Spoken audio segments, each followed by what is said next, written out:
everyone, I am back with a new video and this is a tutorial on how to draw hair. This video is also sponsored by Skillshare, an online learning community for creative people who are always looking to learn something, whether that's a new skill or to brush up on a skill you already have. I feel like this is a really great platform for that. They have so many online classes ranging from so many different topics, and just some of my favorites include illustration, graphic design, and something that I'm currently into, animation. I am so excited to share with you some classes that I recently watched and loved, which I will talk about at the end of the video. I will also recommend some classes that you can watch along with this tutorial to help you draw hair, so stay tuned for that. And because this video is sponsored by Skillshare, I have a special link in the description box below that will give the first 1,000 people to sign up using that link 2 months free of their premium membership. So a premium membership gives you unlimited access to all of their classes in the platform, which is normally valued at less than $10 a month if you pay annually. So 2 months of free unlimited content is a really good deal. So I highly recommend that you check them out and you join using that link if you haven't already. In order to draw hair, we first need to have a head, which I've already drawn, and if you want to learn how to draw the head and its facial features, I have a video for that. I also added the neck and shoulders for this demonstration. The first thing to determine is the hairline, which is located on the forehead, and it indicates the roots of the hair closest to the face. If you draw 7 lines equally spaced down the head, the second line on top is our guideline for the hairline. There are many different lines you can draw for the hairline depending on the face shape, and you can see them all on screen. But for the demonstration, let's keep it simple with an oval face shape, therefore an arched hairline. Next is to determine if there is a partition on the hair. As we know, hair can be parted on the left, center, or right side of the head. Therefore, the guideline we will use is a line located on the top of the head, and we can change the position depending on where the partition is located. The partition line that we draw also indicates the roots of the hair. And we can also change the length of this guideline to show different types of partitions. For the demonstration, we will have a center part on the hair, therefore the guideline is located on the center of the top of the head. And if you decide that a hairstyle doesn't have a partition, you don't have to draw this guideline.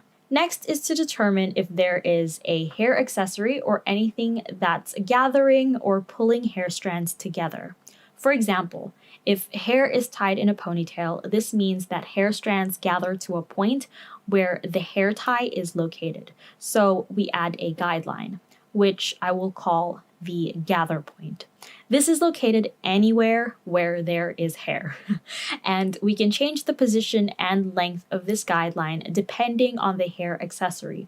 For the demonstration, I'm going to tuck some hair behind her ear, which isn't a hair accessory, but it acts like one as it gathers hair to that one spot. And because of this, the guideline I used is not a point, but instead a line that follows the top of the ear. And once again, if you decide that a hairstyle doesn't have any hair accessories, you don't have to draw this guideline. Now that we have the guidelines in place, let's draw the strands of the hair. And there are 2 curves that I like to use. The first one is the S curve, which I use to draw long hair strands. So that's what I'm predominantly using for the demonstration. Keeping in mind that hair grows from the hairline and the partition line, this is where we start to draw our S curves. It follows the shape of the top of the head and it falls down to the shoulders. And depending on the type of hair, we can change the degree of the S curve, and you can also make it irregular. So a subtle S can be used for a natural straight hair, and a strong S can be used for wavy hair.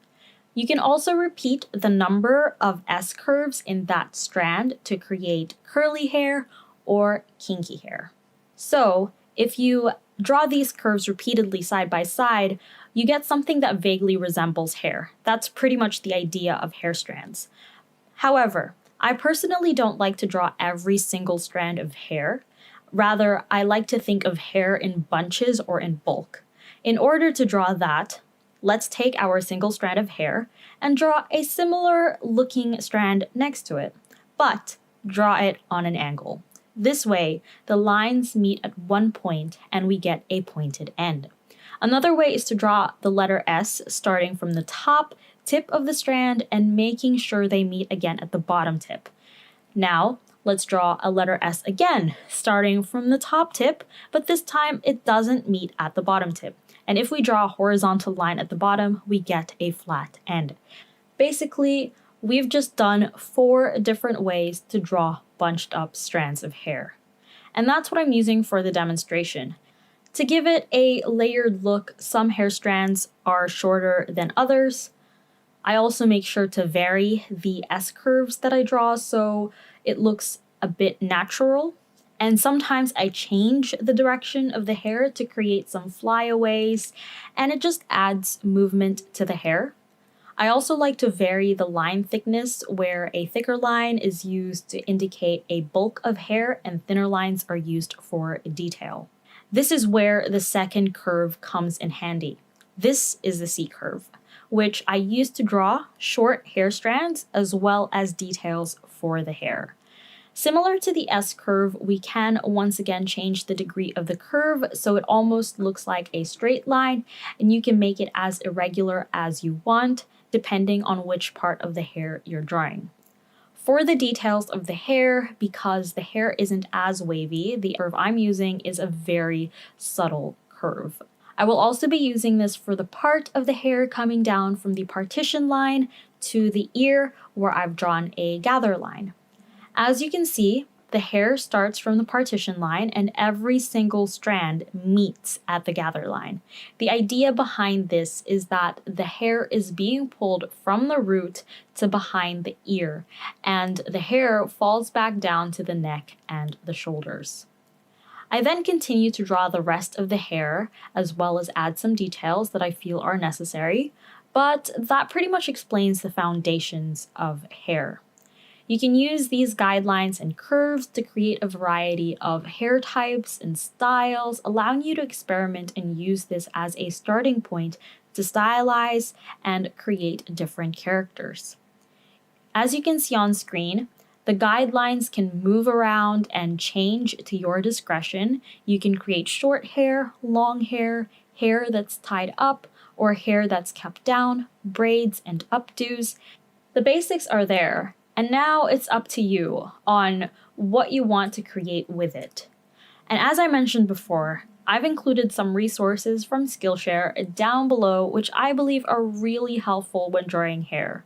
I really liked Hairstyles 101, Draw and Color Hair for Character Design by Maria Leah Malandrino.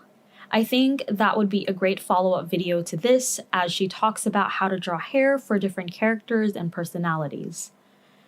This one isn't hair related, but I absolutely loved the animation classes by Libby Vanderplug and Manon Luart. I'm not sure if I'm saying their names correctly, but they both inspired me to improve my animation skills, which I've applied onto this video, and I hope that you guys appreciate the little animations I did to help aid my tutorial. I will link all of the classes down below, so I highly recommend that you check them out.